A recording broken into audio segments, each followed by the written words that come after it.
गरीब दरस परस नहीं अंतरा, रूमी वस्त्र बीच, पारस लोहा एक डग, पलटे नहीं अभीच।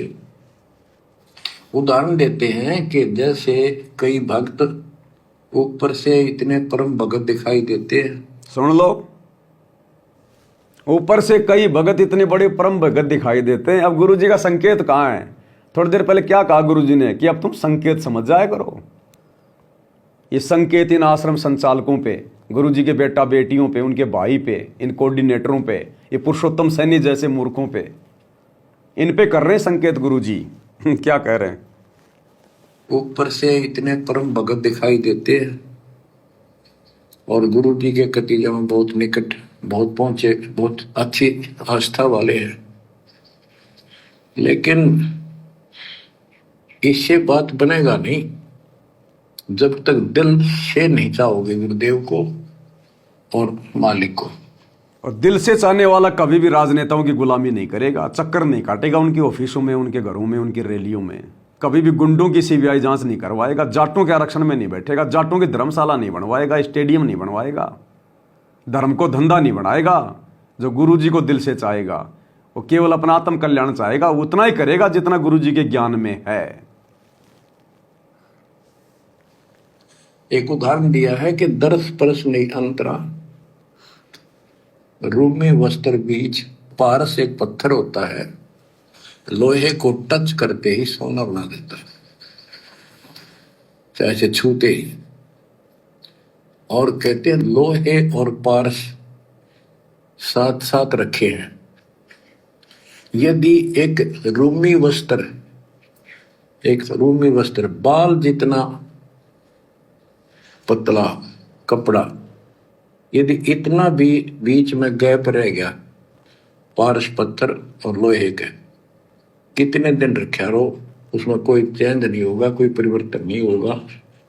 इसी प्रकार अपने गुरु और भगवान के प्रति जब तक आपकी आस्था कति दिल से नहीं जुड़ेगी, बिल्कुल दिल से, वो कसक आपको अपने आप महसूस होगी। जैसे सत्सेवकों का जुड़ गया तार दिल से अपने गुरु जी से, जैसे सत्सेवक भाई बहनों ने अपने गुरु जी से दिल से अपना तार जोड़ रखा है कि हम खुद मर जाएंगे लेकिन मर्यादा नहीं टूटने देंगे। हम केवल अपने गुरुजी के चरण चाटेंगे, इन दो कोटि के राजनेताओं के नहीं चाटेंगे। हम गुरुजी के सत्संगों में धक्के खाएंगे, राजनेताओं की रैलियों में नहीं खाएंगे।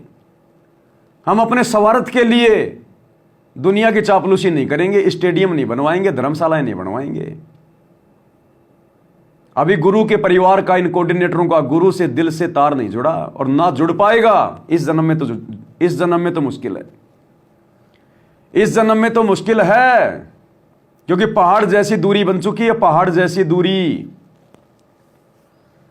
अर्जुन सर्जन को क्या कहा था परमात्मा ने कि भैया चाहे कितनी बात बनाओ, अब तुम मेरे इस शरीर से पार नहीं हो सकते।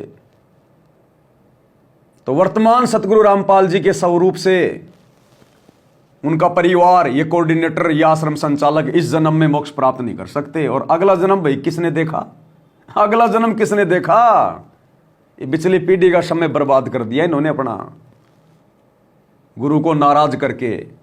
2014 बरवाला कांड के बाद से गुरुजी 2025 वर्तमान समय तक यही तो देख रहा था कि 20 साल से जो ज्ञान दिया है उस ज्ञान पे ये कितना खरा उतरेंगे। इन्होंने क्या समझा मेरे ज्ञान को, मेरी मर्यादाओं को, मेरी भक्ति को? वही तो देख रहा था। वो टाइम पास के लिए थोड़ी बैठा है जेल में। सतलोक का राजा सतलोक से चलकर गंदे लोक में जेल में बैठने आया है क्या? वो वहां बैठकर यही तो देख रहा है, हम नीचों की रहनी करनी देख रहा है, हमारा ज्ञान आधार देख रहा है, हमारी मर्यादा देख रहा है, हमारा भाव देख रहा है, भक्ति और भगवान के प्रति वो तड़प, वो कशक चेक कर रहा है। ये केवल सत्सेवकों की बनी है, बाकी सबकी नैया ऊपर को पैर हैं, ऊपर को पैर। बिल्कुल दिल से वो कसक आपको अपने आप महसूस होगी कि संसार में आपका कोई नहीं है। जितना भी परिवार रिश्तेदारी है, ये हमारे संस्कार पूर्व जन्म के लेन देन ये ऋण उलझा पड़ा है। इस ऋण को भी अब दाता आसानी से सुलझाएगा, आपको पता भी नहीं लगने देगा, आपके संस्कार चेंज करेगा। अब गुरु तो हमारे पहले के संस्कारों को चेंज करने में लगा हुआ है, और ये नालायक राजनेताओं को निमंत्रण दे दे के उनकी धोती के अंदर जा जाके उनको घुस के और ये नए ऋण संबंध जोड़ रहे हैं। ये नए ऋण इकट्ठा कर रहे हैं, जबरदस्ती राजनेताओं के साथ में संपर्क करके, समाज की धर्मशाला बनवा के, समाज में यारी दोस्ती रिश्तेदारी जोड़ के ये जबरदस्ती ऋण पैदा कर रहे हैं। गुरुजी तो हमारे पिछले ऋण काट रहे हैं धीरे धीरे धीरे धीरे, और ये आगे से आगे नए नए ऋण बढ़ाते जा रहे हैं। अरे भगत तो वो है जो ये ज्ञान समझ के बिल्कुल जीवित मर जाए कि बाढ़ में जाओ ये दुनिया, बाढ़ में जाओ ये राजनेता। मैं खुद कितने जन्म राजनेता रह लिया, मेरा क्या भला कर पाया मैं, अब ये क्या कर देंगे मेरा भला। भगत ने तो बिल्कुल दुनिया की तरफ से कान ऐठ के यूं बिल्कुल नीची गर्दन, भाई राम राम, बस बस ठीक है भाई, समय नहीं है। इस कदर अपनी भक्ति करनी चाहिए। पड़ोसी से बात करते समय भी भगत को डर लगना चाहिए कि मेरा समय बर्बाद हो रहा है, मैं पड़ोसी से क्या बात करूंगा, मैं फालतू की बातें होंगी तो वो भी समय बर्बाद हो रहा है कि कहता हूं कहीं जात हूं कहूं बजाकर ढोल, श्वास जो खाली जात है 3 लोग का मोल। और ये 50-50 किलोमीटर 100-100 किलोमीटर भक्तों की गाड़ियां भर के, क्यों? डीजल क्या इनके बाप का है? वो गाड़ियां क्या इनके बाप के पैसों की है? संगत को लूट लूट के ज्योति पाठ और दान के नाम पे और बर्बाद कर रहे हैं, अपना भी कर्म फोड़ रहे हैं, संगत का भी फोड़ रहे हैं कर्म। परमात्मा कहते हैं बात बनेगी नहीं ऐसे। आपके संस्कार चेंज करेगा, आपके संस्कार बदल देगा, करेगा उसके तो दिल से जुड़ जाएगा। तन मन धन, मन कर्म वचन से मालिक पे समर्पित हो जाएगा। और मन कर्म वचन से अपने मालिक पे यानी अपने गुरु पे उसी समय समर्पित हुआ जाएगा जब आप गुरु को परमात्मा मानेंगे।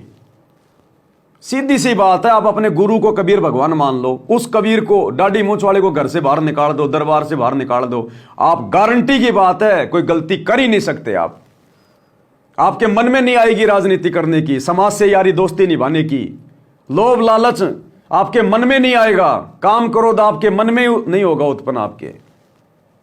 बस आप अपने गुरु को परमात्मा मान लो। जब तक गुरु को कबीर नहीं मानेंगे और नकली कबीर को दाढ़ी मूंछ वाले को घर से बाहर नहीं निकालेंगे, जून के महीने में उस नकली कबीर की फोटो का प्रकट दिवस मनाना नहीं छोड़ेंगे, तब तक तुम कितने ही हाथ पैर मान लो, काल तुम्हारे सिर से दूर जा ही नहीं सकता, जा ही नहीं सकता। जब तक नीचे से पैर नहीं उठाओगे, जब तक ऊपर वाली सीढ़ी पे पैर नहीं रखोगे, नीचे वाली सीढ़ी वाला पैर कभी उठ ही नहीं सकता। तो जब तक काल की व्यवस्था से पीछे नहीं हटोगे, सतगुरु तुम्हारे निकट आ ही नहीं सकता। जब तक अपने गुरु को परमात्मा नहीं मानोगे, काल तुम्हारे घर से तुम्हारे गट से बाहर निकल ही नहीं सकता। और ये सद्बुद्धि नहीं आएगी तुम्हें, तुम इसी प्रकार धक्के खाते रहोगे पूरी जिंदगी।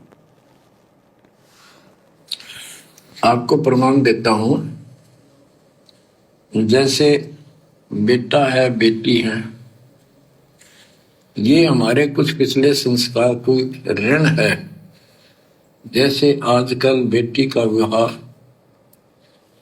करना पड़ता है, कितना खर्च होता है। आपको बताता हूं, एक व्यक्ति कह रहा था, मैं बोला मेरा 3 कन्या होगी और हमारे यहाँ तो बहुत खर्च करते हैं, ब्याह पता खर्च करें 10-20 लाख तो कम से कम है। और फिर लड़की के बालक हुए तो अपने घर बुलाते हैं, माँ के घर, और उसके ऊपर फिर कम से कम 10 लाख रुपए ये खर्चा और होता है। ये एक ब्याह और होता हमारे यहाँ। ये ऐसी परंपराएं हमने आप सर पर रखी हैं। और भी दूसरे समाजों में देख लो, बहुत खर्चे होते हैं। और लड़की को हमने अपने आप बोझ बना रखा है।